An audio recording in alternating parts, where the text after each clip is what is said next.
Good afternoon, and welcome back to Community Conversations with the UI Cancer Center. I'm Chris Gay.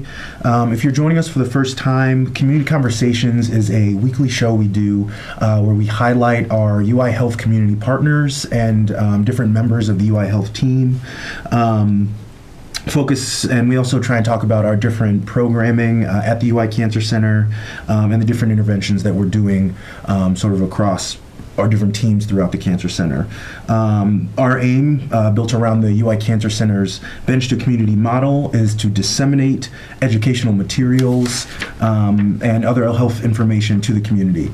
Our guest today is Dr. Louis Su, Director of Pediatric Sickle Cell and Professor of Pediatric Hematology Oncology.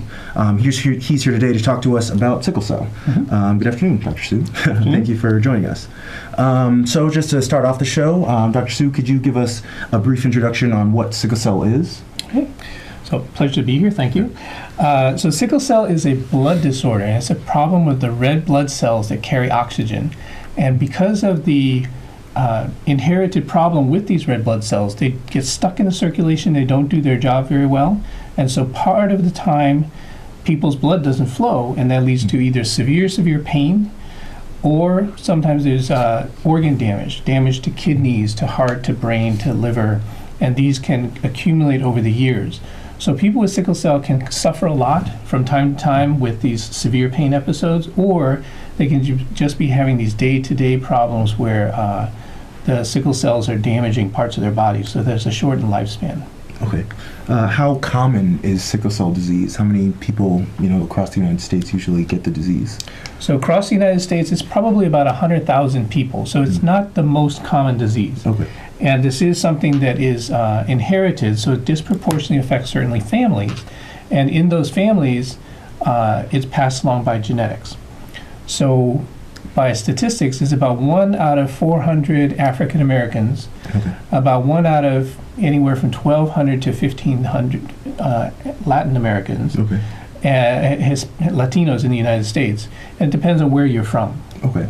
And sort of on that, you had mentioned African Americans, Latino Americans get it. Are there any other risk factors associated with the disease? Things people, that put you in the category of more likely getting the disease? Well, so it's completely about genetics. It's inherited from your parents, but depending on where your parents are from and what genes they carry, that's how you get this disease. And so you either have it or you don't. You don't develop it later in life. And basically this is diagnosed in a newborn period. So that babies, when they're born, all the babies in Illinois get a heel stick and get a little blood sample, and that is tested for sickle cell disease and sickle trait. And that's how generally now we know when somebody has sickle cell disease, when they're a baby. One thing I need to mention is that although it's more common in people who are of African origin, and then some people from Central America, South America, it can affect people from all kinds of different ethnic backgrounds. And so it's possible to have blonde-haired, blue-eyed person who has sickle cell. There's even a Chinese person who has sickle cell. Right. And is that, so most people are diagnosed at newborn? Are there other, do people get diagnosed later in life ever? Or is it almost pretty consistently, at the newborn level? Right, so some people do get diagnosed later in life, and generally that would be somebody with either a milder case of disease or somebody who somehow missed the newborn screening. So some people who are over 25, 26 years old may not have gotten screened as a newborn. Or perhaps they moved from another place. Or perhaps when they had that diagnostic test when they were newborn, the paperwork got messed up. Okay. So is it pretty much standard of care across the United States to screen for all newborns? Correct. Okay. Yep. Okay. And is that all 50 states? Oh, great. Is that international as well, or do you find that people who move internationally, it's not as standard? Right. So that's a very good question. So internationally is not a standard. Okay. And the United States was the first country to do the newborn screening of all babies for sickle cell. Other countries have adopted it, largely across Europe, and then also in Brazil. And then certain countries in the Caribbean are doing this as well. But other places where there actually is a lot of sickle cell, like in Nigeria and Ghana, it is not widespread yet to be screening for sickle cell. Okay, so we're ahead of the curve then, it seems. Yep. Great. So can you explain a little bit of what sort of research you do around sickle cell, and also what your clinical practice is like? Yep. So my practice is in pediatric sickle cell, and so I'm seeing children from age 0 on up. And part of our research is figuring out new treatments, new cures, if we can, for sickle cell. And part of it is also to communicate to people, these are the things we actually already have. It's not new anymore, but did you know about it? And trying to make sure that everybody gets the message about what treatments are FDA approved, are available. So the education is a large part of my research too. Got it. And sort of going into that, what sort of treatments are there for the disease? What sort of procedures do you do for the disease? Get into that a little bit. Yep. So the treatments for the most part is education and prevention, is screening and early detection of problems, and then treatment of symptoms is a large part of what's still going on. And then finally, there's new treatments that are trying to make the disease less severe, and treatments to actually cure. So just ticking through those one at a time. UIC is pretty involved in all of these kinds of things. And so we try from the very first to let families know what kinds of things you can do to avoid having this sickle cell pain that is really, really severe, 10 on a scale of 10. And so the main things are drinking a lot of fluids, getting enough rest, avoiding extremes of either too hot or too cold, and avoiding exhaustion. So like training the child that when they're in gym class, they need to take a little rest break, they need to tell the gym teacher that. So often we're writing notes to the gym teacher about this. Translate that to 20 years from now, you might need to tell your employer you need to take a little rest break. So I'll pause there. Right, yeah, so we have a caller. Caller, can you hear me? Yes. Good evening. Good afternoon, guys. Good afternoon. How you doing? Just this last segment, as you were speaking, you answered some of the questions I was about to ask you. I'm an older fellow. And out of my whole entire life, I knew 2 people who had passed from sickle cell. And it was when I was in grammar school, 1,000 years ago. And what I was about to ask you, is it more common when you're younger than as you got a better chance also catching it or regressing stronger after you get older? But again, like I said, when I was young, I just didn't comprehend that. I remember both of them passed with sickle cell, and I guess then I was probably about 8, 9 years old. Everybody in the school went to the funeral. But again, is it more common in younger people than per se older people? I hope you understand what the question I'm asking. So listen, let me get out the air so I can hear your response. And thanks for taking the call. All right, thank you so much for your question. Okay, so that's a really good question. What often happens is that people just don't know who has sickle cell. And so unless somebody almost like announces to their friends that they have sickle cell disease, then you're not going to know. And so in a typical school, if it's 1 out of 400 have sickle cell disease, then it may be like 1 in an elementary school, or 2 or 3 in a whole high school. So it's not like everybody. But when you're young is when people may mix more and may talk to more people. And then later as you get older, you may not see as many people, or they may not tell you that they have sickle cell. And the other unfortunate thing is that sickle cell is a condition that can cause early death. And so what used to be was that the life expectancy of sickle cell was about 12 years old. And so very few actually made it to adulthood. But that was like 50, 60 years ago. Nowadays, we feel that the average lifespan is up into the 40s. And we also have people who are 70s, 80s. And so there are more adults surviving now than there used to be. So maybe at the time that the caller was growing up, he met some of the people, and then the other people he hasn't seen yet, or they have unfortunately passed away. And I guess that also leads into sort of an interesting question, because I had learned sort of about sickle cell when I was younger, but it also seems to have changed a lot even in that time. What do you think has, what has pushed forward the life expectancy so much? Is it how you're able to manage the disease, or are they screening it better to catch it? So it's probably both. That one of the big breakthroughs in sickle cell was having this newborn diagnosis. That the time that you find out you have sickle cell, your baby has sickle cell, is when they're born, and so you can take measures to avoid infections or to get treatments. Because before that was happening, unfortunately, very, very sadly, many of the times that the first time somebody knew that their child had sickle cell was at the time of death. Oh, wow. And that they had died of infection or they had died of some overwhelming other problem. So having that newborn diagnosis has allowed us to treat infections more aggressively and also prevent infections with some special immunizations, with some preventive antibiotics for the first 5 years of life.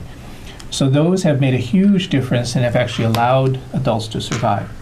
And that's been shown in country after country. If you start the newborn diagnosis and you start early antibiotics and infection treatment, then you get people surviving. Otherwise, the children would just die at a very young age. Cool. And then, and then the other thing that's been a breakthrough during my career has been that we actually have a lot of advances in medical care. So that it used to be that stroke was a very common problem in children with sickle cell. So stroke, you usually think of it, this is something that older people get. Facial droop, weakness on a whole side, not able to walk very well. But it would affect 15% of the children with sickle cell too. It's like 1 out of 7, which is incredibly sad. But now we have measures where you can see who is at higher risk for stroke and actually do a test, a very simple ultrasound test to see who's at this high risk, offer treatment to that child and prevent that first stroke from happening. So that has made a big difference too. And likewise, there's many other things that are still advancing, treatments for kidney problems, treatments for eye problems. We're still working on other things, but the medical care has been working away at this, trying to find ways to deal with all these problems where blood flow is attacking the body. Because blood circulates through the whole body, so you have lots of different places that could be affected. Cool. Wow, that's and it's the change in the disease, and even thinking about bringing back to cancer a little bit. The moves forward are very interesting, and I'm excited to definitely hear more. And sort of on that, seeing that it is a show hosted by the UI Cancer Center. How does your work tie to cancer? Something one of our team members brought up was that they find, or they've seen around the country, that sickle cell is usually treated at cancer centers. Is there a reason for that, or? Yep. So basically, it's many of the tools used to treat sickle cell are about the same tools as you would use to treat some cancers. And also having a big team approach, having doctors from different specialties working together, having nurse educators, community health workers, having to take x-rays, having to do different kinds of blood tests. All the things that a cancer center does usually translates about the same for sickle cell. So it's not a cancer. It's not cells that are growing out of control the way cancer is. And it also is, like I said, it's inherited, where cancer is not exactly inherited. But the reason really is that the same kind of tools overlap. Oh, cool. And of course, we do love the connecting it all together. It's always the and. So I guess the question we have, and we have a video sort of about this as well, is that it seems like UIC has a unique bone marrow transplant procedure that we'd ask you to tell us a little bit about. But before we do that, we can turn on this video. Bone marrow transplant video. Right. Let's see.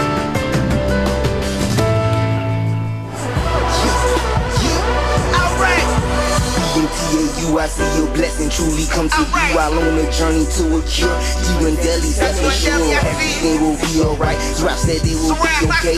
Now we have a sign of mind because we took a leap of faith. If we thought would come, they did it. I would stop having this pain, feeling depressed in the rain, suffering out through our veins. But here's a miracle. Brothers Julius and Desmond Means were just babies when they were diagnosed with sickle cell disease, an inherited blood disorder that can cause extreme pain, organ damage, stroke, and other complications.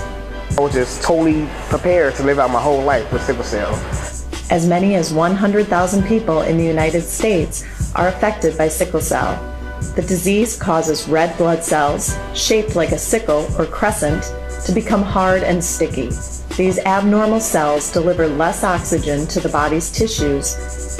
Growing up, Julius and Desmond tired easily and couldn't play or keep up with their friends. As they grew older, the disease caused bone damage and affected Julius's lungs. Sickle cell was damaging Desmond's organs. Like when I go to school, people be like, "Oh, what's wrong with his eyes? You know, your eyes are green or it's yellow.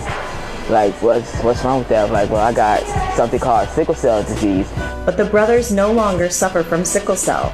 Julius and Desmond both received successful stem cell transplants at the University of Illinois Hospital to cure their sickle cell disease. I think that'd be a good place to stop the video. So that video highlighted a couple patients at UIC who received this bone marrow transplant. Could you tell us a little bit about the procedure and how it's unique to UIC? Yep. So the general idea is that the sickle cells are made by all the red blood cells are made in the bone marrow. So the bone marrow is the space inside the middle of your bones. And as long as you have your own bone marrow with the sickle genes in it, you'll keep on making sickle red blood cells. And even if you have medical treatments to change that a little bit, or even if you have transfusions, you're still making sickle red blood cells. But if you have the bone marrow from a brother or sister who doesn't have the same genes, then that could be donated to you, grow up in your marrow space, and then you'd be producing in your marrow the cells that your brother or sister had, which would be not sickle anymore. So that's a cure. Awesome. And so is the sickle created across all of the marrow in the body, or is it usually focused so you can do a bone marrow transplant in a specific place, or how does that work? Yeah. So the bone marrow is in basically all these long bones and small bones in the body. So all of them are basically trying to produce at the same time. Right.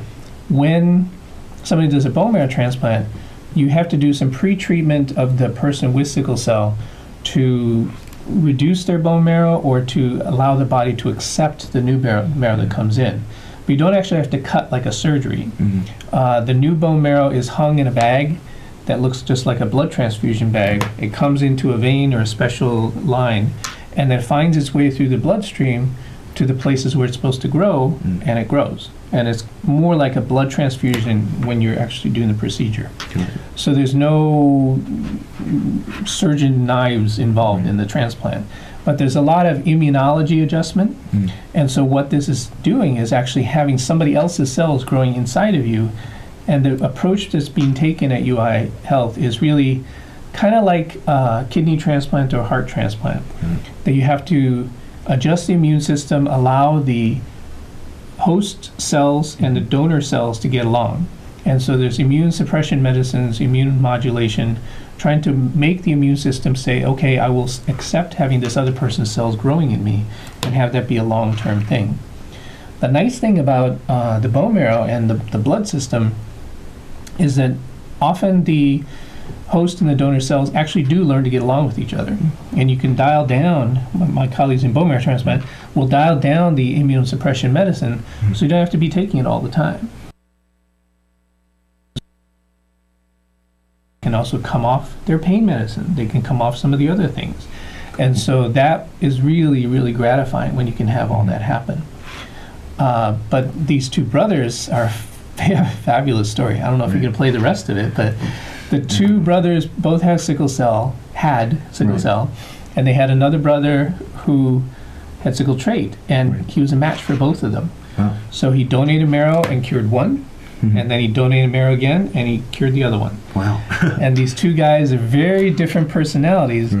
So the way that one appreciated how he could do things after the bone marrow transplant was that he could now work out and dance. And he wanted to have big biceps so he could impress the ladies. It used to be that when he had sickle cell, he would try to go work out, he'd do intense exercise, and he would actually land in the hospital because his sickle pain would, exactly. He would have lactic acidosis, he'd get anaerobic, and he'd end up in the hospital, so he couldn't work out that much. After transplant, he can work out. He can have big biceps, he puts on his fedora, he does his rap, he tries to impress the ladies. The other brother, different personality. He wanted to basically be left alone so he could study. And sickle cell was making him have very jaundiced eyes, very green-yellow type of color because of the sickle red blood cell breakdown. And he would actually wear sunglasses in the daytime because he was worried about people watching his eyes. And you can imagine wearing sunglasses in in places you don't need sunglasses gets you into trouble too, right? So he was having all kinds of problems with that. So one of the most gratifying things to him, he told me, was that he doesn't have to do that anymore. His eyes are now not that yellow color, and so he can study and go to school. So two brothers, different things that they get out of the transplant. It's a great story, actually. And I liked in the video they highlighted that one of the brothers wrote a rap, and they included, that was the beginning of the video. And speaking of, sort of great stories, we have, I don't know if we'll have enough time to show all of the video, but just a brief clip of one of your patients, Billy Garrett, who is a Division I basketball player at the University of DePaul. We can show a little bit of this video. I noticed that, I gotta really take care of my body, because, if I don't, then, it'll be bad for me. What a brilliant play by Billy Garrett Jr. I have sickle cell SC. When I was younger, I'd get sick maybe 2 or 3 times a month to go to the hospital. But as I got older, I was able to manage it a little bit better. Nobody else has heard of somebody with sickle cell disease performing at the level that he is. Dr. Louis Sue is a pediatric hematologist at the University of Illinois Hospital and Health Sciences, and he has been working directly with Billy Garrett Jr. for nearly 2.5 years. Sickle cell disease. We'll let you do the rest of the talking.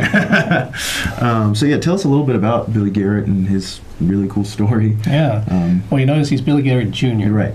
So his father played basketball, his grandfather played basketball. He was kind of destined to play basketball. But he has sickle cell disease. It's a milder type called the SC type, but still it's complete sickle cell disease. It's not sickle trait. And so he has managed to find ways to adjust his training schedule and his competitive spirit, modify them so that he can still do things. He's in very, very, very good physical shape, but he also does know where to take rest breaks and to drink water.